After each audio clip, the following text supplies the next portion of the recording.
All right, so this is how we're going to kick this off, man. I got a bottle of American honey. All right, so go ahead and tap the bottle for me. He tapped it with his thumb. I'm gonna give it a nice spanking.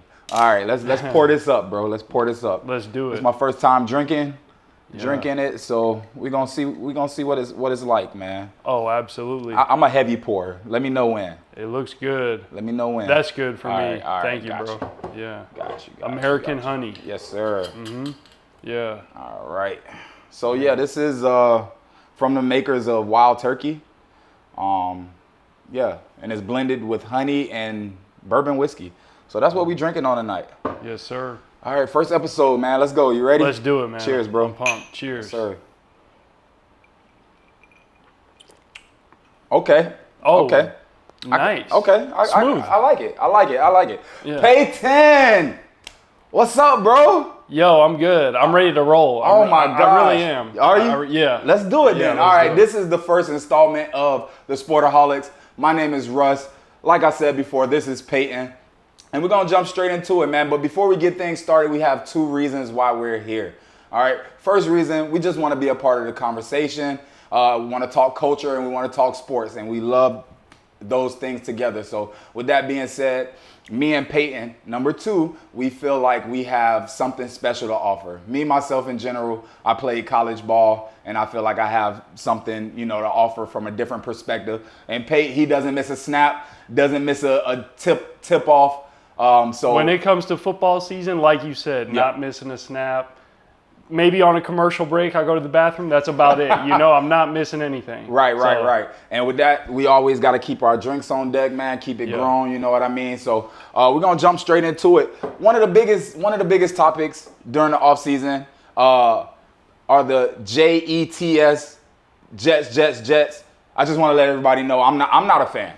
I'm not a fan, but at the same time, what's your take on the Jets this off season? You know what, man?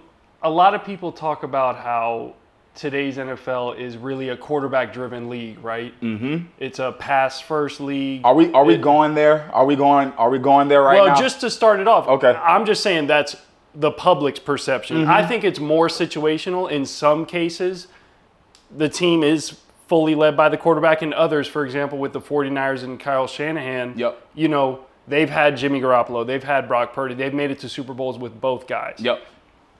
I think with the Jets, that's the perfect litmus test and or barometer for the NFL being a quarterback-driven league. And I've got a couple of reasons why, really.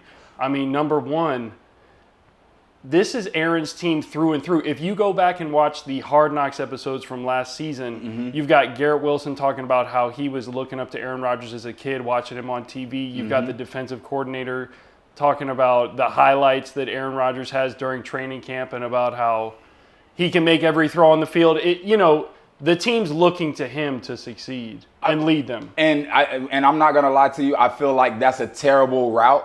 And I get that Aaron Rodgers has proven himself. He's a proven personality.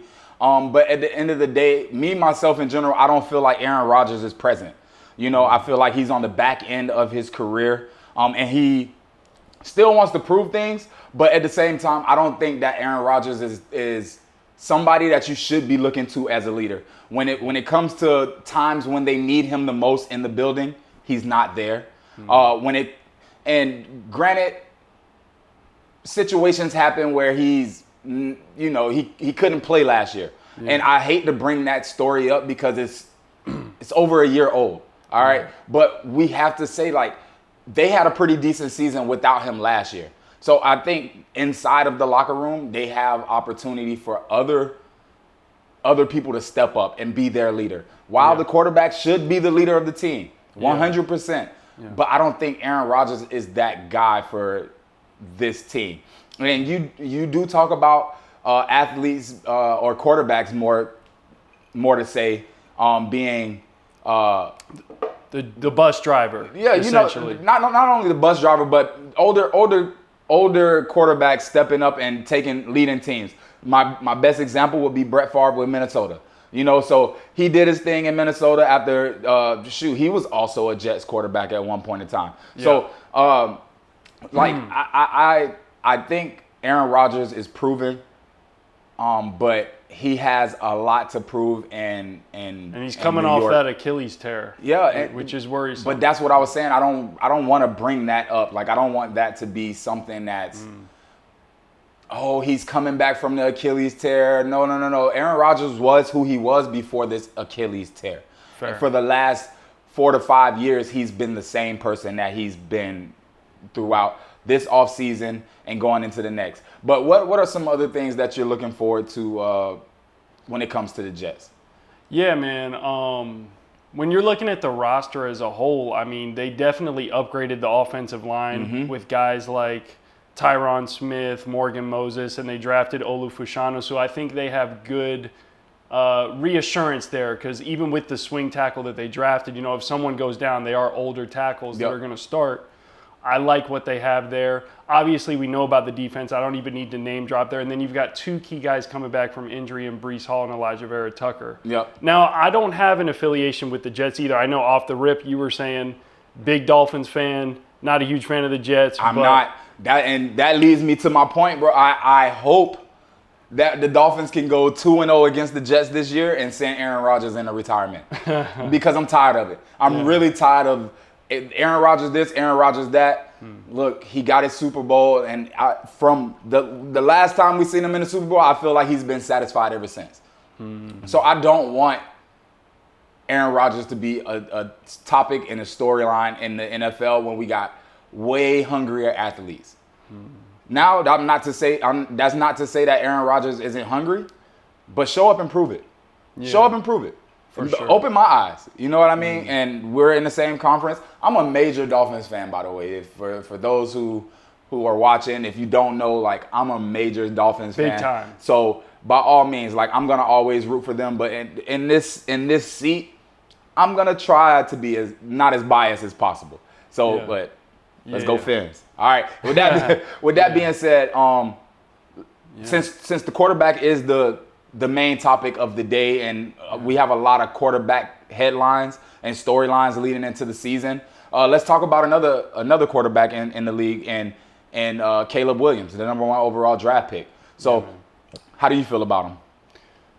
Man, not only him, but Caleb Williams and the Bears organization in general. A lot of people have been talking about the expectations, and we saw Nick Saban the other day talk about how expectations can be the fall or doom of a rookie quarterback. So the kid's got immense talent. Obviously, there's a reason he was the number 1 pick. Insane arm talent, good mobility, things of that nature. But so, I mean, insane arm talent. We've seen him toss the ball down the field. I get it 100%. But his predecessor in Justin Fields, I believe he didn't really get a fair chance. And everybody in Chicago is all in on Caleb Williams. We've heard the media say, he has the opportunity to be bigger than Jordan in the city of Chicago. So if that is the type of pressure he has to come in day one, and we're going to find out. We're going to find out real soon. But he has to come in day one, and he has to be that player that takes charge of this team. He has honestly no excuse but youth. That's the only excuse that I would give him, is that he hasn't played. He's walking into a pretty good situation. He hasn't played NFL ball yet. So, like you just said, he's walking into a good situation. He has outstanding backfield. Yeah. And he has targets on the outside. For sure. So, by all means, and he has scramble ability. Yeah. So, there's no real excuse. And I do feel bad for Justin Fields because he didn't have these things around him when he was active in Chicago. But we'll get to Justin Fields later. And I guess that's a foreshadowing of how I feel about Justin Fields and when we start talking about him. But at the end of the day, man, like, what are some of your expectations for the Bears coming up this season? I'll say it depends on Caleb's style of play. I think if he continues to display the habits that he had at the college level, they're going to have a very up and down season. But if he tries his best to get the ball out of his hands quickly, if he's as decisive as he can be, things of that nature, and doesn't try to be a superhero all the time, they're going to have more success than you would originally think.